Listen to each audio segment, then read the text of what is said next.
Some weapons acquire an identity shaped by the forces that use them, creating a public perception of political alignment, often cemented through popular media.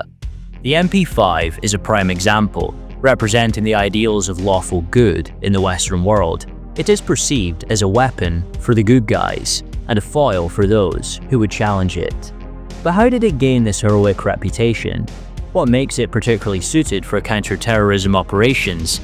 And what is the story behind the slap, a unique feature of the MP5 that has become a hallmark of its design? The MP5 is a German submachine gun developed in the 1960s by Heckler and Koch. The company was founded in 1949, shortly after World War II, by three former Mauser engineers, Alex Seidel, Edmund Heckler, and Theodor Koch. Initially, H&K focused on manufacturing tools and precision metal parts. However, in 1956, the West German government issued a tender for a new rifle for the Bundeswehr. H&K submitted the design for the G3, which was based on a model they created at CETME, a technical institute in Spain. The G3 has over 100 variants and clones, highlighting its widespread adoption, which speaks to its quality and reliability. The MP5 is one of the world's most widely used submachine guns, adopted by more than 40 nations, including numerous militaries, police forces, intelligence agencies, security organizations, paramilitaries, and non-state actors. Its global impact is undeniable. Heckler & Koch's successful bid led to several designs derived from the G3 to fulfill different roles, including the MP5. Work on this new submachine gun began in 1964, and in 1966, the Bundesgrenzschutz and Bundeswehr Special Forces adopted the HK-54, initially designed as the MP64 before being renamed the MP5A1. The first variant, the MP5A1, was introduced in the late 1960s and featured a front ring sight and a slimline handguard. It utilized the 9x19mm Parabellum round, the standard NATO pistol caliber. The original magazines were straight, but a revision in 1977 introduced a distinctive and slightly curved 30-round steel magazine, and in 1978, the tropical handguard was added for the MP5. Heckler & Koch, inspired by the success of the G3 battle rifle in 1959, created a family of small arms based on the G3's design and operating principles. This family includes four types of firearms: one chambered for 7.62 x 51mm NATO, another for 7.62 x 39mm M43, a third for 5.56 x 45mm NATO, and finally the fourth for 9x19mm Parabellum. The MP5 was developed for this fourth category, the HK-54, and is classified under the HK naming system as a selective fire carbine chambered for a handgun cartridge. Like its parent design, the G3, the MP5 uses a roller-delayed blowback mechanism. This simple yet effective action is based on German prototypes developed towards the end of World War II. By 1970, the MP5 and the MP5A1 were succeeded by the MP5A2 and MP5A4, the sliding stock MP5A5, and the MP5A3, which includes improvements like a fixed and retractable stock. In 1974, the MP5SD, an integrally suppressed variant, was introduced for covert operations. The following year, the MP5K, or Kurs, a compact redesign created to be as small as possible, was built for close-quarter combat in South America. Larger caliber variants are also available, such as the MP510, which fires powerful 10mm auto rounds, and the MP540, which uses 40 Smith & Wesson ammunition. This flexible and configurable weapon is popular among police forces and special operations units. The MP5 is manufactured under license in several countries, including Greece, formerly known as Hellenic Arms Industry, now Hellenic Defense Systems, Iran, Defense Industries Organization, Mexico, SEDENA, Pakistan, Pakistan Ordnance Factories, Saudi Arabia, Sudan, Military Industry Corporation, Turkey, MKEK, and the United Kingdom, previously Royal Ordnance, now part of Heckler & Koch, Great Britain. Efforts to replace the MP5 with other Heckler & Koch designs began in the 1980s. However, despite the promising performance of various functional prototypes, a formal successor did not enter commercial production until 1999, when Heckler and Koch introduced the UMP. Despite being more expensive, the MP5 remained the more successful design due to its widespread existing use, design familiarity, and lower recoil, which is attributed to its roller-delayed action, unlike the UMP's straight blowback action. In 1980, a significant event solidified the MP5's iconic status, the siege of the Iranian embassy in London. 6 Iranian terrorists, advocating for the sovereignty of Khuzestan province, took 26 people hostage, including embassy staff, several visitors, and a police officer who was guarding the embassy in Kensington, central London. They demanded the release of prisoners in Khuzestan and their safe passage out of the UK.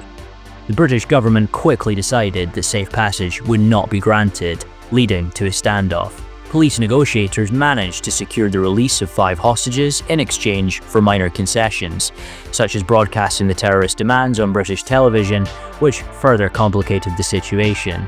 On the 6th day of the siege, frustrated by the lack of progress in meeting their demands, the terrorists executed one hostage and threw his body out of the embassy. This prompted the British Special Air Service to take immediate action under the codename Operation Nimrod. They entered the embassy by abseiling from the roof and forcing entry through the upper floor windows, armed with MP5 submachine guns fitted with top-mounted flashlights, all cocked on news cameras. 17 minutes after their initial breach, 5 terrorists were killed, 1 was captured, and all the remaining hostages were rescued. An inquiry cleared the SAS of any wrongdoing, and the surviving terrorists served 27 years in a British prison. Photos of the operation featuring the MP5 were widely circulated in the press and popular media, cementing the weapon's association with elite counter-terrorist units and cementing the SAS as the world's premier special forces unit, as well as the gas mask, black gloves, and the hooded fireproof navy overalls becoming synonymous with the unit. The operation brought the SAS into the public eye for the first time and enhanced Margaret Thatcher's government's reputation. The SAS was quickly overwhelmed by the number of applications it received from individuals inspired by the operation and experienced increased demand for its expertise from foreign governments. The embassy building, which was damaged by a fire that started during the assault, did not reopen until 1993. The SAS raid, which was televised live on a bank holiday evening, became a defining moment in British history and served as a career boost for several journalists. It inspired multiple documentaries and works of fiction, including films, television series, and video games. The mission's success solidified the SAS's reputation as a formidable special operations force, demonstrating the effectiveness of H&K submachine guns. The SAS's proven track record and efficiency in close-range combat, typical of urban counter-terrorism operations, make it an excellent choice for any counter-terrorism role and an essential inclusion in games that depict such forces. In addition to factual television documentaries, the dramatic inclusion of the siege inspired a wave of fictional works about the SAS, including novels, television programs, and films. Examples include Who Dares Wins, or as it's known in the US, The Final Auction, and 6 Days, which was released on Netflix. The Regiment also depicts the siege, and Tom Clancy's Rainbow Six Siege draws inspiration from the Iranian embassy siege, featuring a playable character who canonically participated in the event. Furthermore, the SAS is depicted in the Tom Clancy novel Rainbow Six, which is the basis of the game series. The embassy siege has been referenced multiple times in the British television series Ultimate Force, depicting the trials and tribulations of an SAS unit. Alongside these fictional representations in media, the siege also inspired a version of Palitoy's Action Man figure, which is dressed in black and equipped with a gas mask, reflecting the appearance of the soldiers who stormed the embassy. The SAS's well-known live-fire exercises in the Killing House are featured in Call of Duty 4's infamous tutorial. In this tutorial, players practice the mission's plan using a plywood simulation, introducing us to Sergeant Soap McTavish, and according to the bemused Captain Price, the Muppet, who has somehow passed selection. Using the MP5 in this context is accurate. as the game replicates the real training exercises the SAS would have undertaken in preparation for the embassy siege. The MP5 is a prominent weapon in the arsenal of tactical shooters, and is a flagship weapon in the Rainbow Six series. When addressing a terrorist threat, the MP5 is one of the most reliable weapons available. A notable feature of the MP5's reloading process is the technique known as the HK slap. This involves giving an open-handed tap on the cocking lever after inserting a fresh magazine, which sends the bolt forward and chambers around. Although striking your weapon may seem reckless, this technique is recommended. A gentler approach may not properly seat the bolt. Furthermore, the MP5 is designed to be a robust and durable firearm that can withstand some rough handling. The slap technique is not unique to the MP5, but it has become a memorable action, contributing to the weapon's iconic status in fiction and reality. The MP5's distinct presence on screen and its association with heroic action make it a popular choice in cinema. It has appeared in hundreds of films, typically wielded by protagonists, while sometimes revealing a more impulsive side. This iconic status in media evokes a sense of nostalgia and highlights its rich history. Notable appearances in films like Die Hard and Die Hard 2, Predator, and The Matrix showcase the MP5's versatility, which extends beyond its counter-terrorism role in video games inspired by classic action films. Titles such as Max Payne and Modern Warfare 2 illustrate a more aggressive use of the SMG, moving away from the disciplined tactics of well-trained special forces. The MP5 allows players to employ spray and pray tactics, showcasing its diversity in various situations. Although it may waste ammunition, the MP5 looks impressive on screen. More empty magazines allow for stylish reloads that feature their distinctive slap sound. Many modern submachine guns and personal defense weapons are vying to succeed the 60-year-old MP5 design. The success of any weapon system often brings attention to its failures. Before October 1993, most Americans had never heard of Mogadishu, and many were unfamiliar with the terms the MOG or MOG until Ridley Scott's film Black Hawk Down was released in 2001. Mogadishu, the capital of Somalia, is a coastal city in the Banaadir region along the Indian Ocean. The 1993 Battle of Mogadishu, known locally as the Day of the Rangers, was a key event in Operation Gothic Serpent, a multinational effort to restore stability to the region following a devastating civil war. As made famous by Hollywood, this is the Mogadishu that most Americans are familiar with. In his book, In the Company of Heroes, Chief Warrant Officer Michael Durant recounts his experiences with the MP5 in Mogadishu on October 3, 1993, during Operation Gothic Serpent. While piloting a Sikorsky UH-60 Black Hawk helicopter, callsign Super 64, over the Bakara Market District, Durant and his crew came under fire from hostile Somali militia members on the ground. At approximately 4:40 p.m. local time, a 93mm high explosive round fired from a Soviet RPG-7 struck Super 64's tail boom. This impact caused a loss of a tail rotor control, resulting in an uncontrolled spinning descent toward the city streets below. Durant, along with his co-pilot and two crew chiefs, sustained severe injuries. The only rescue team available at the time consisted of Delta snipers Randy Schuchart and Gary Gordon, who would later receive the Medal of Honor posthumously for their courageous actions at the crash site. After Schuchart and Gordon arrived, a fierce firefight broke out with Somali militia surrounding the downed Black Hawk helicopter. As a pilot, Durant was issued an MP5K as his defensive weapon.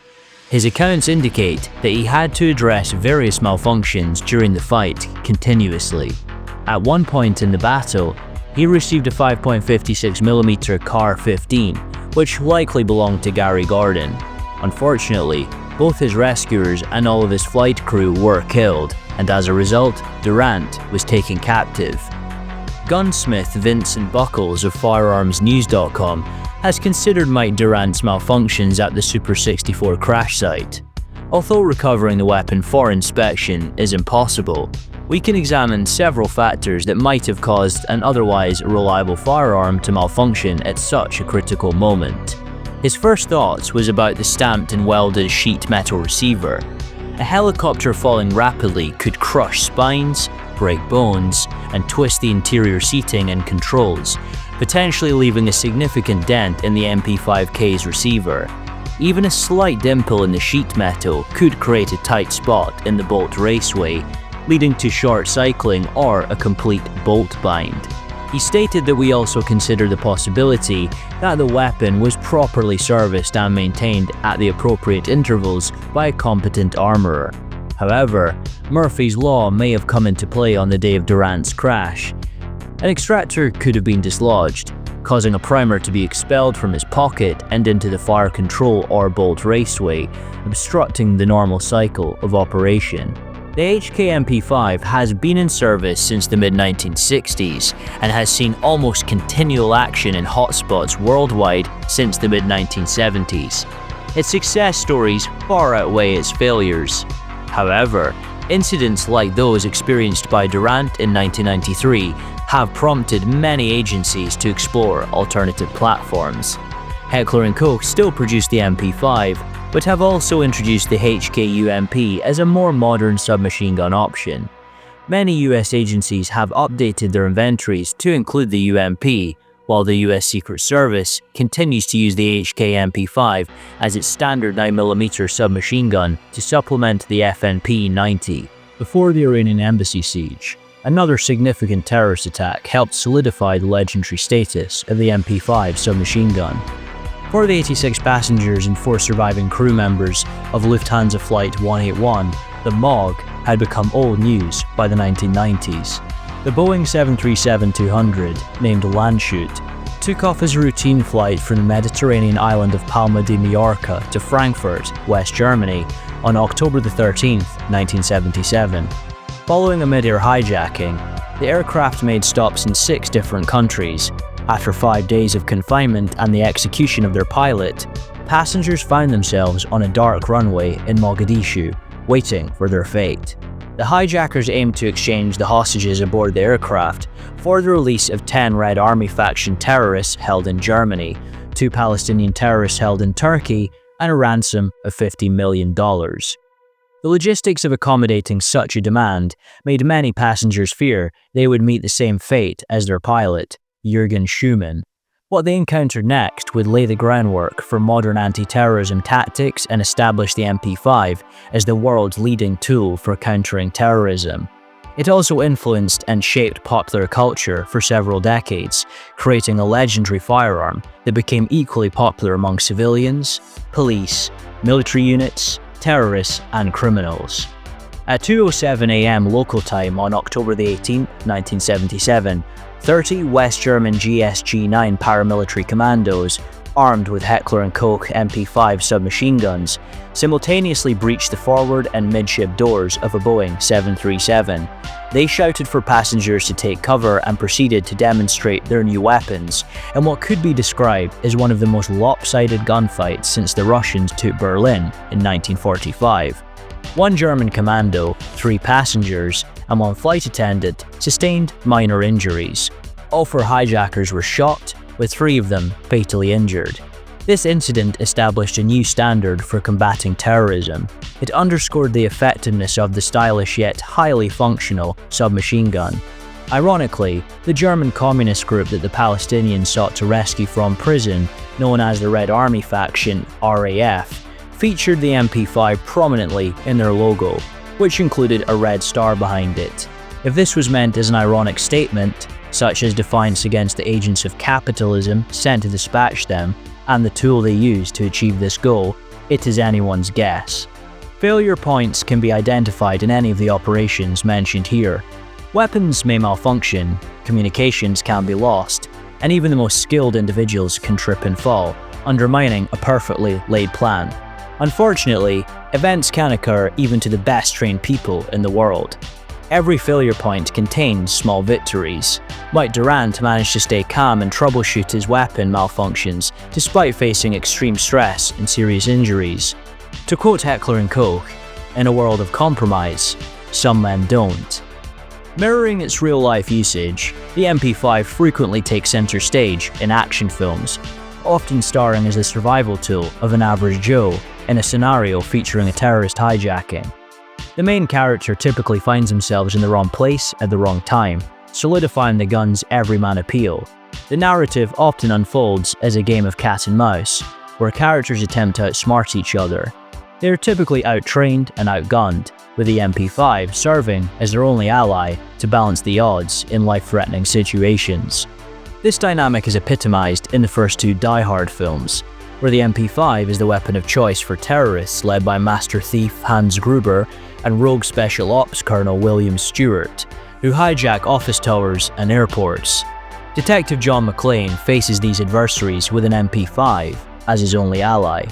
At the same time, in another context, Casey Ryback, a former Navy SEAL turned cook on a Marine battleship, fights for survival with nothing but an MP5 and his wits against William Stranix, a rogue former CIA operative leading a group of terrorists armed with MP5s in the film Under Siege.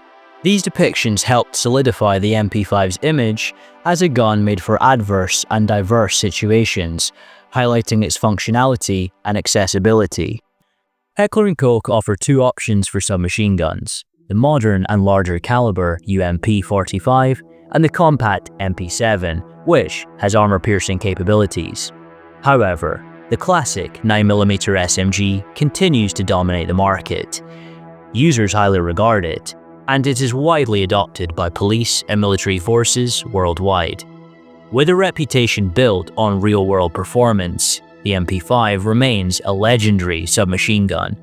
Consistently effective under pressure, it serves as the ideal counter-terrorism weapon. The MP5 is a reliable force for order and a formidable adversary, the bane of terrorists worldwide.